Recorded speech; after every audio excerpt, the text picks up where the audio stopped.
vieron que Pedro Canes, el jefe de asesores, o aparece como el jefe de asesores de los epidemiólogos, de los científicos que asesoran a Alberto Fernández. Bueno, Elio García es eso respecto de Daniel Golián y respecto de Axel Kicillof. En la provincia de Buenos Aires. Doctor, buen día. Ernesto Tenemos lo saluda. ¿Cómo le va? ¿Cómo va, Ernesto? Buen día. ¿Todo bien por allá? Sí, dadas las circunstancias, un poquito cansado, me imagino que usted también. Sí, estamos igual. A ver, arranquemos por la primera pregunta. Si usted ve la curva de este momento, ¿dónde estamos parados? ¿Estamos realmente llegando al pico o estamos escalando hacia terrenos que todavía no conocemos? Sí, no, estamos llegando a terrenos que todavía no conocemos, de eso seguro. Después, si es el pico o no, es impredecible porque el pico que es, si ustedes se acuerdan, en una curva, un gráfico matemático, informe de campana, el pico es ese punto máximo de la campana y que a partir de ahí empieza a bajar los casos, ¿no?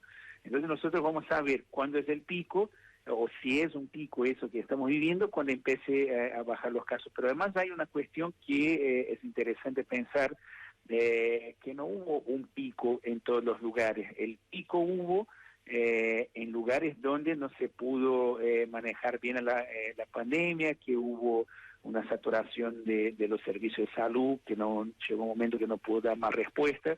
Entonces ahí es donde uno vio ese famoso pico, un pico, ¿no? Elevado, y en otros países que por ahí tuvieran otro manejo, lo que se vio fueron varios picos, ¿no? Aumentaban los casos, se tomaban medidas, bajaban los casos de vuelta, volvió a aumentar, se tomaban otras medidas, y bueno, entonces se hacían varios picos, y lo que evitó esa estrategia de generar varios picos fue, bueno, capaz que se enfermaba el mismo número de gente que se enfermó en otros países, pero no se enfermaron todos juntos, y eso fue la gran, digamos, la gran descubierta de, bueno, cómo de alguna manera ir enfrentando esa pandemia, porque cuando se enferma todos juntos, mucha gente a la vez de generar ese pico, es donde se producía el gran efecto de la pandemia, que era la saturación de los servicios de salud.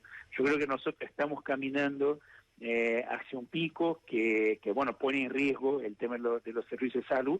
Por eso es muy importante que lo que hagamos, ¿no?, en esos días, claramente va a determinar si va a ser un pico que nos va a hacer colapsar, o si va a ser un pico más dentro de los otros tantos que hubo en esa pandemia en Argentina, y lo vamos a lograr bajar de vuelta. A ver, le hago una pregunta ignorante. ¿Usted es brasileño?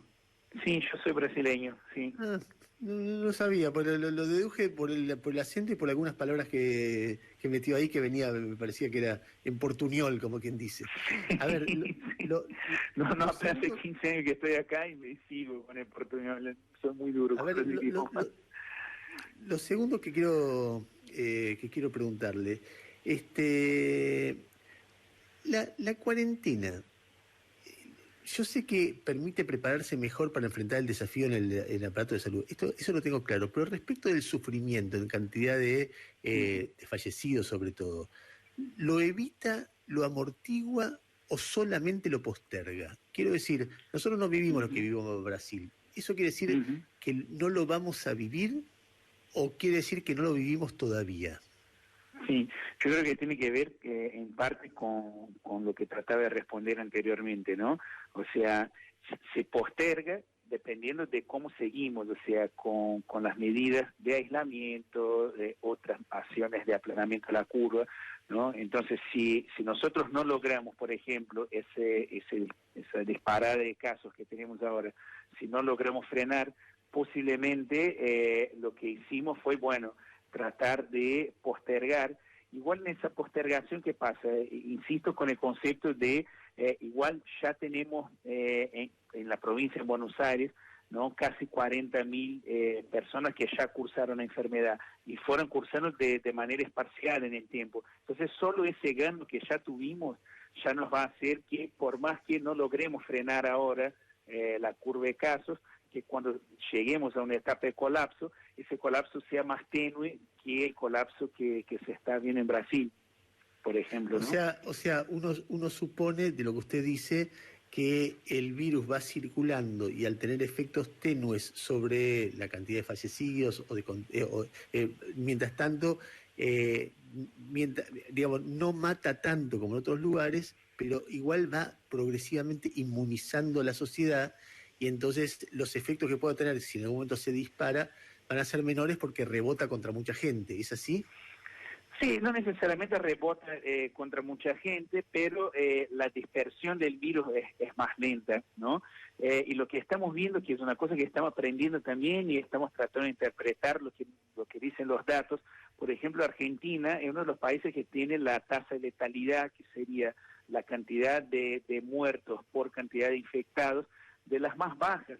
Y si comparamos en la región y hablar con otros países que están cerca, como Chile, por ejemplo, ¿no? Como Estados Unidos también, que tiene una tasa más o menos 4,5, nosotros estamos en una tasa cerca de 1,7, 1,8, entonces nosotros estamos analizando ese resultado. También es efecto de eso, de no haber saturado el servicio de salud y que la gente que necesita realmente una atención pueda llegar, pueda tener la cama, pueda tener una atención adecuada, ¿no? Entonces eso es lo que estamos analizando ahora. Parecería que la respuesta va por ahí, que la mortalidad no está vinculada directamente a la fuerza, para decir de una manera más entendible, del virus, sino que está vinculada a la posibilidad de dar respuesta a los casos más graves. Los países que tienen las letalidades más altas son justamente los países que tuvieron problemas de saturación de los servicios, y posiblemente esa mortalidad un poco más alta se explica por eso, de gente que necesitaba la cama, que necesitaba el cuidado adecuado, y no la tuvieran porque no había, porque ya estaba colapsado, porque no se les podía atender. Entonces nosotros estamos, bueno, parecerían los datos que estamos manejando ahora, indicaría que la cosa va para ese lado. Ahora, hay dos datos que son curiosos de los últimos días que me gustaría ver qué relevancia le da. Un dato es que por segundo día consecutivo en la provincia de Buenos Aires bajó la cantidad de enfermos en terapia intensiva. Alguna Uh-huh. gente dice, oye, eso es porque murió mucha gente, pero cuando las cosas se Uh-huh. ponen peleadas y agudas en los países, sube todo al mismo tiempo. Sube la Uh-huh. cantidad de gente que va en terapia intensiva porque los contagios son cada vez mayores y van derivando en los servicios de terapia intensiva, y suben los muertos porque los contagios son cada vez mayores. Entonces, y sin embargo, estos 2 días no pasó eso. Pasó que subió, fue alta la cantidad de fallecidos, pero bajó la Uh-huh. cantidad de gente de terapia intensiva, lo que presupone que en un tiempo, al haber menos gente grave, va a haber menos gente muerta. Es como Sí, matemático eso. sí. Ahora, eso es Sí. significativo, es una cosa rara que pasó y después se va a revertir. Espere, y le digo lo segundo. A mí me llamó la Uh-huh. atención que uno viendo la evolución en muchos países, ayer por primera vez hubo una diferencia significativa a favor de los curados respecto de los contagiados. Es decir, hubo Uh-huh. casi el doble de curados respecto de contagiados, lo que reduce la cantidad de gente que pueda contagiar, la cantidad de Uh-huh. activos, como se dice. Que también en Uh-huh. otros países fue una señal de la cosa de que la cosa se empezaba a aplacar. Si uno mira estos datos recortados y dice, che, pareciera que empieza a andar bien, ¿cómo lo ve usted? Sí, primero el tema de las camas de terapia, el dato de que está estabilizado. ¿Qué está estabilizado? Está estabilizado la proporción, el porcentaje de personas que ocupan camas en terapia de adultos en la región del Gran Buenos Aires, que es el dato que estamos analizando día a día, viendo las tendencias. ¿Y por qué está estable? Está estable entre 56 y 57%, ¿no? Pero a la vez, te tiro otro dato para que podamos entender juntos eso, la cantidad y la proporción también, ¿no? En términos absolutos y relativos, de la gente que ingresa a terapia intensiva por coronavirus va aumentando, ¿no? Nosotros hace 2 semanas teníamos cerca de 200 personas, no me acuerdo el número preciso, pero teníamos 200 y algo, 230 si no me equivoco, personas que ingresaban a camas de adultos, que estaban no ingresando, que estaban ocupando camas de terapia de adultos en el conurbano. Eso representaba el 15% de los pacientes, o sea, era ya la patología que generaba más casos en la terapia. Después venía cardiovasculares, bueno, otras enfermedades. Ese número pasó a casi 400 en esta semana, y ya responde al 25% de los casos que están en terapia. Ahora, se dieron otros 2 efectos que minimizaron ese aumento de ingreso de gente a terapia. Uno es, empezó a disminuir el ingreso de pacientes por otras patologías, ¿no? Entonces eso de alguna manera disminuye, porque nosotros no estamos mirando porcentajes solo de pacientes de COVID, nosotros miramos las camas de terapia. Si llega alguien por un problema cardiovascular, ¿no? Bueno, necesita la cama de terapia, la tiene, no hay camas exclusivas para coronavirus, ¿no? Pero esos casos empezar a disminuir. Por otro lado, las camas que compramos con los respiradores, que básicamente se duplicó perdóneme, Enio, sí. decía, en los últimos 2 días lo que se marca es que la cantidad de gente internada por COVID bajó.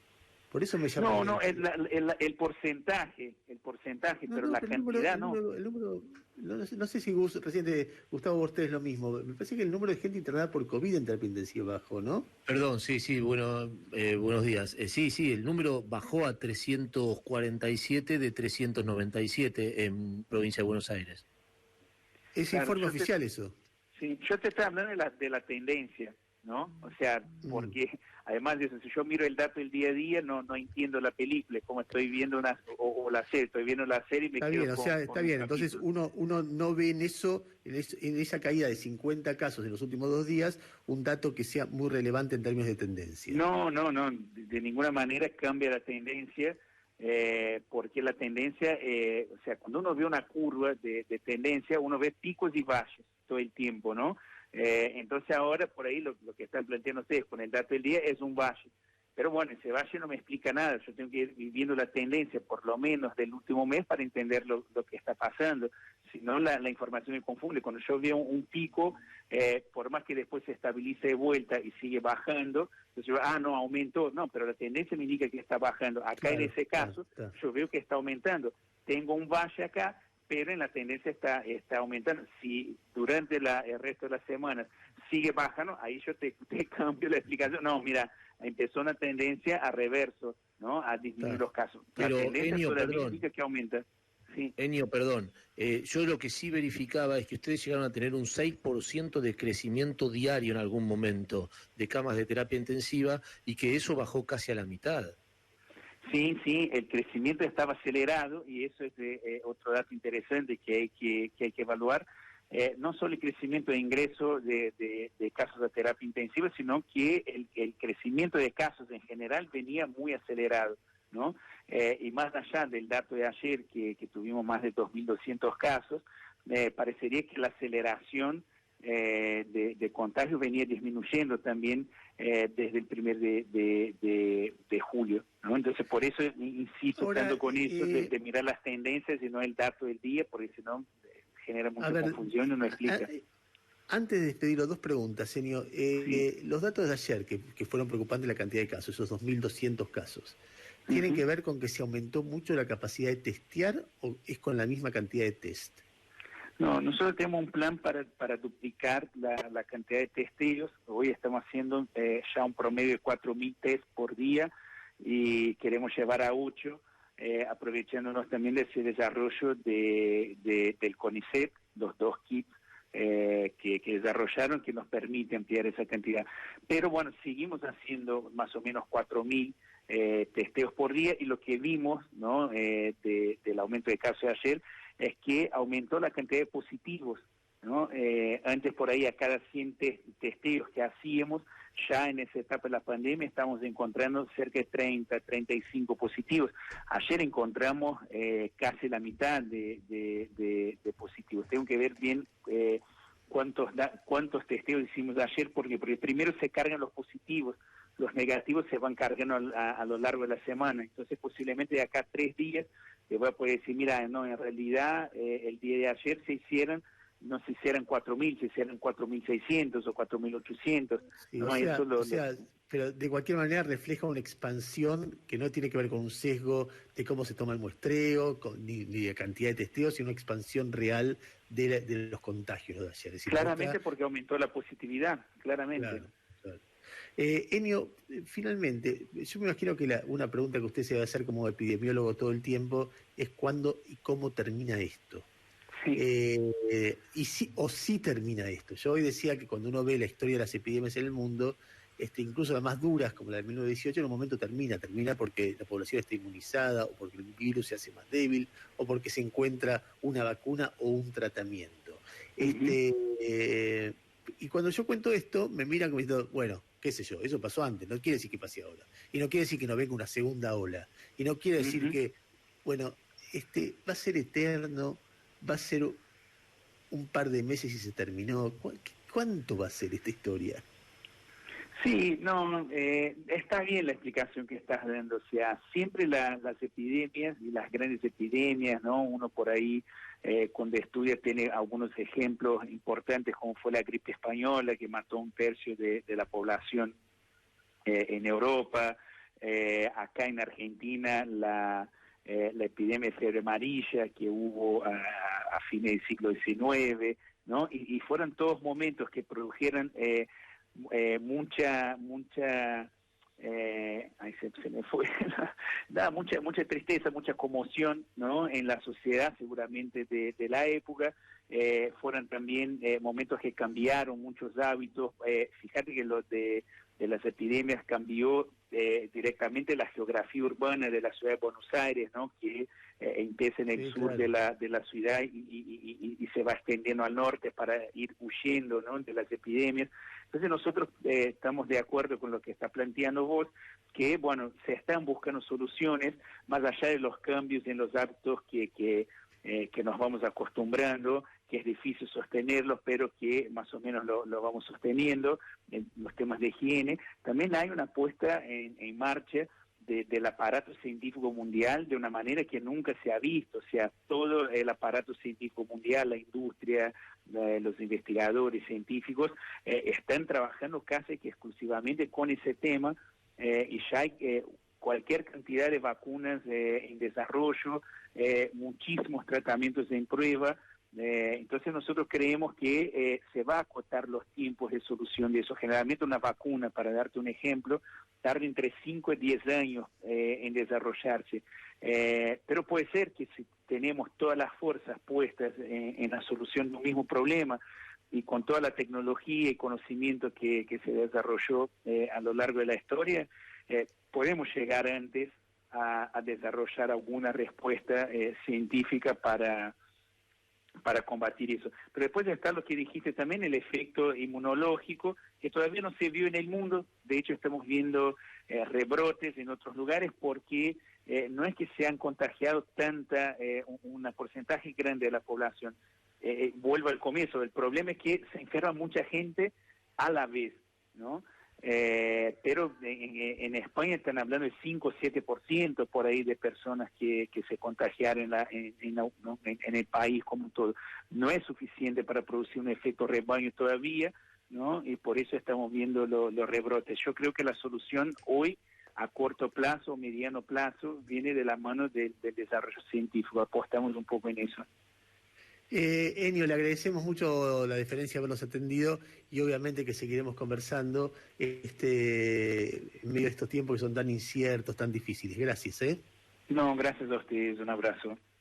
Era Enio García, principal epidemiólogo jefe de asesores del gobierno de la provincia de Buenos Aires.